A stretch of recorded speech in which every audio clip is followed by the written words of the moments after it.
Hi guys, कैसे हो आप सब लोग। आज मैं आप लोग के लिए एक बड़ी अतरंगी सी कहानी लेके आया हूँ। It's a urban legend based story.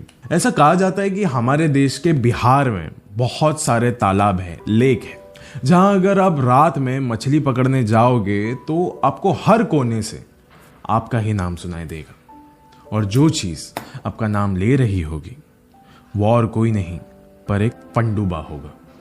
पंडुबा एक ऐसी पैरानॉर्मल एंटिटी है जिसके बारे में बिहार के हर बड़े बूढ़े और बच्चे को पता होता है। बचपन से ही जो माँ बाप होते हैं वो अपने बच्चों को सिखा देते हैं कि कुछ भी हो जाए लेकिन रात को तालाब के पास मत जाना। पर कुछ बच्चे ऐसे भी होते हैं जो कि बड़े होकर इन कहानियों के बारे में भूल जाते हैं। उनमें से ही एक था रघु, वहीं पर पला बड़ा एक मछुआरे का बेटा। एंड गाइस, शायद आप जानते हो और मैं भी जानता हूं कि पंडुबा क्या है और कितना ज्यादा खौफनाक हो सकता है, पर रघु को कुछ भी नहीं पता था। इसी वजह से उसके साथ इस कहानी में एक हॉरर स्टोरी बन जाती है, और आज वो ही मैं आप सब लोगों के सामने रखना चाहता हूं। लेकिन अब ये वीडियो शुरू करने से पहले ऐसे ही और हॉरर एंड मिस्टीरियस वीडियोस देखने के लिए सब्सक्राइब कर दीजिए इस चैनल को। अब ये कहानी शुरू होती है। रघु एक 20 साल का जवान लड़का जो कि अपनी पढ़ाई खत्म कर रहा था, और उन दिनों उसे खबर मिली कि उसके पिता का देहांत हो गया है। उसके पिता एक मछुआरे थे और उसी से उनका पूरा घर चलता था। जब उसके पिता का अंतिम संस्कार हुआ उसके बाद रघु की मां ने उसे कहा कि बेटा, मैं जानती हूं कि तुम अपनी पढ़ाई खत्म करना चाहते हो, पर घर को अब तुम्हारी कमाई की भी जरूरत है। अब तुम्हें तुम्हारे पिता की जगह लेनी पड़ेगी। रघु ने बिना कुछ सोचे समझे तुरंत हाँ कह दिया। रघु ने अपनी पढ़ाई छोड़ दी और अपने चाचा के पास से वो काम सीखने लगा। कुछ ही दिनों में अब वो नाव लेकर तालाब में भी जाने लग गया। सबसे अजीब बात ये थी कि अब तक किसी ने भी उसे ये नहीं बताया था कि उसके पिता की मौत क्यों हुई थी और कैसे हुई थी, क्योंकि वहां पे ना कोई भी बीमारी का शब्द है, ना कोई भी सुराग। बस अचानक वो एक दिन मौत के शिकार बन चुके थे। रघु ने अब कुछ भी सोचना एकदम बंद कर दिया था। उसके दिमाग में बस इतना ही चल रहा था कि मैं अपनी माँ को कैसे कोई भी कमी ना आने दूं, बस उसको खुश रखूं। वो दिन में तो मछली पकड़ने जाया ही करता था, पर वो जानता था कि अगर मुझे ज्यादा कमाना है तो शायद मुझे रात को भी जाकर थोड़ा बहुत काम करना पड़ेगा, मछली पकड़ना पड़ेगा, मेहनत करनी पड़ेगी। उसे तय कर लिया था कि मैं आज रात से ही ये काम शुरू कर देता हूं। रघु अपना सारा सामान लेकर इस बार जैसे ही वो घर पे आया वैसे ही वो निकल गया। उसकी मां ने उसे बहुत रोकने की कोशिश करी लेकिन वो फिर भी वहां से चला गया। जब वो तालाब तक पहुंचा तब उसने देखा कि सारे के सारे मछुआरे जो इस समय तालाब में हैं वो भी वापस बाहर आने की तैयारी कर रहे थे। रघु ने उस समय अपने चाचा को पूछा कि चाचा, मैं आज रात को यहाँ पे काम करना चाहता हूँ और मैं अच्छी तरीके से तैयार हूँ। उसके चाचा के चेहरे पर तुरंत एक खौफ आ गया था कि बेटा, तुम दिन में यहाँ पर जो करना है करो, पर रात में नहीं। रात को पानी में वो मंडराता है। रघु ने पूछा कि कौन वो? चाचा ने कहा कि क्या तुम्हारी माँ ने तुम्हें बचपन में वो वाली कहानी नहीं बताई थी? दिन में पानी हमारा है लेकिन रात में ये इलाका किसी और का होता है, और उस चीज का नाम है पंडुबा। रघु के चेहरे पर अभी भी कोई भी हिचकिचाहट नहीं थी। वो अब भी जानना चाहता था। उसने कहा कि चाचा, बचपन की जो कहानियां होती है वो सिर्फ हमें डराने के लिए होती है, उसमें कोई भी सच्चाई या हकीकत होती ही नहीं है। उसके चाचा समझ गए थे कि शायद अब ये नहीं रुकने वाला है। इतनी बातें इसको सुनाने के बाद भी ये नहीं रुकने वाला है। उन्होंने कहा कि ठीक है, तुम्हें जाना है तो जाओ, लेकिन याद रखना रात में तुम अकेले हो। अगर कोई भी तुम्हें आवाज दे तो मुड़कर मत देखना। रघु ने अपने चाचा की बातें सुन तो ली थी लेकिन अब भी उसके दिमाग में बस अपने घर की तकलीफें ही थी। रघु अपने नाव लेकर तालाब में उतर गया था। जहां बाकी लोग अपने घर गए वहां रघु अब तालाब में अकेला बच गया था। धीरे धीरे आधी रात का समय हो चुका था। रघु इतना टाइम काम करके थक चुका था।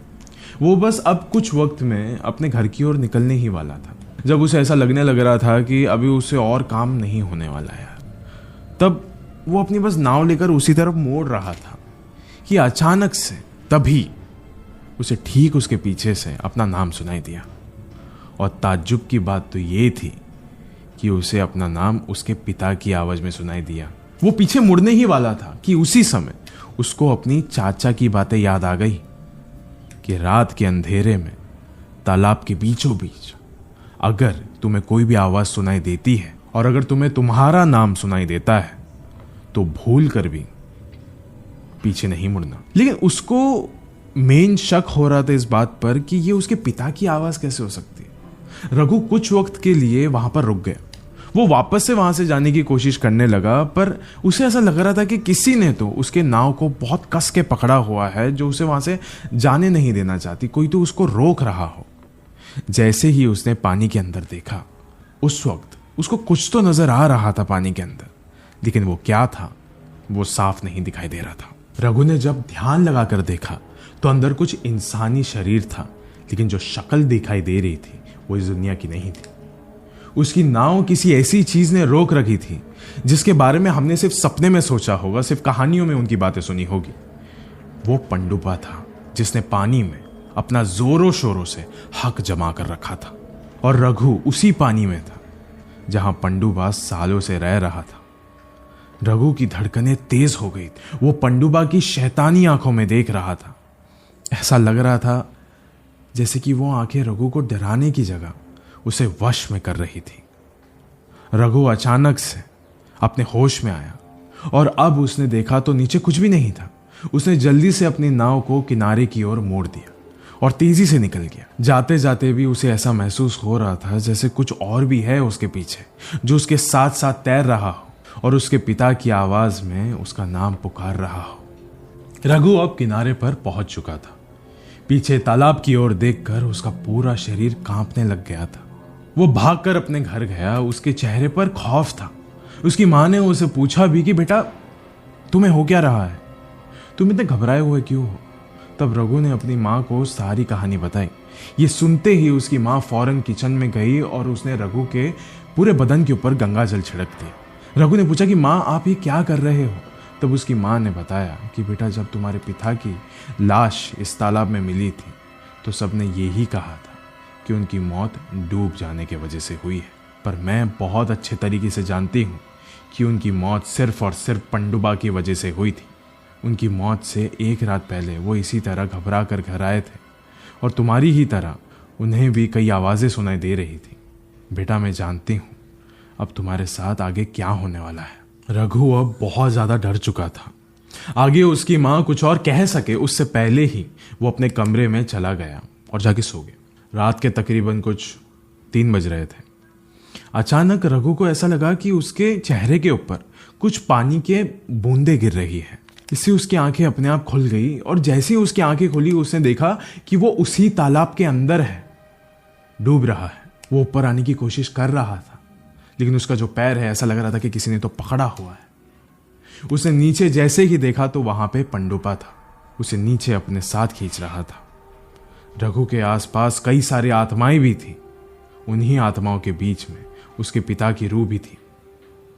रघु की सांस जैसे ही बंद हुई वो अपनी नींद से जाग गया और उसे ऐसा एहसास हुआ कि ये सब बस उसका सपना था। हकीकत में वो बस अपने घर के बेड पर ही लेटा हुआ है। वो अपने आप को बस संभाल रहा है इस समय, ठीक है। वो चलते हुए अभी हॉल में गया तो उसने देखा कि उसकी माँ अभी भी जाग रही है। उन्होंने कहा कि मैं जानती हूँ तुम बाहर क्यों आए हो, मैं जानती हूँ कि आगे तुम्हारे साथ और क्या होने वाला है। रघु ने कहा कि माँ पता नहीं क्यों मुझे ऐसा लग रहा है कि मुझे उस तालाब के पास जाना चाहिए, कोई तो मुझे पुकार रहा है। उसकी माँ ने कहा कि यही तो करता था पंडुबा, तुम्हें अपने वश में ले लेता है और फिर तुम मौत स्वीकार कर लेते हो। रघु अभी भी पंडुबा के वश में ही था। उसने दरवाजा खोला और वो बाहर निकल गया। पूरे रास्ते उसकी माँ उसे रोकने की कोशिश करती रही, पर रघु ने उनकी एक भी नहीं सुनी। जब वो तालाब के पास पहुंचे तब उसकी माँ ने कहा कि बस आज हमारे परिवार से ये श्राप उतर के ही रहेगा। आज अगर किसी की जान जा रही है तो मेरी जा रही है, मैं अपने बेटे की जान नहीं जाने दूंगी। रघु ने अपनी माँ की ओर देखा और कहा कि नहीं, इस बार उसने मुझे पुकारा है। एंड गाइस, उस रात लहरें थोड़ी तेज थी, जैसे कि अंदर से कोई तो तड़प रहा है। रघु को तालाब के अंदर जाता हुआ देख उसकी माँ ने जोर से चीख कर कहा कि इस बार मैं किसी भी अपने को मरने नहीं दूंगी।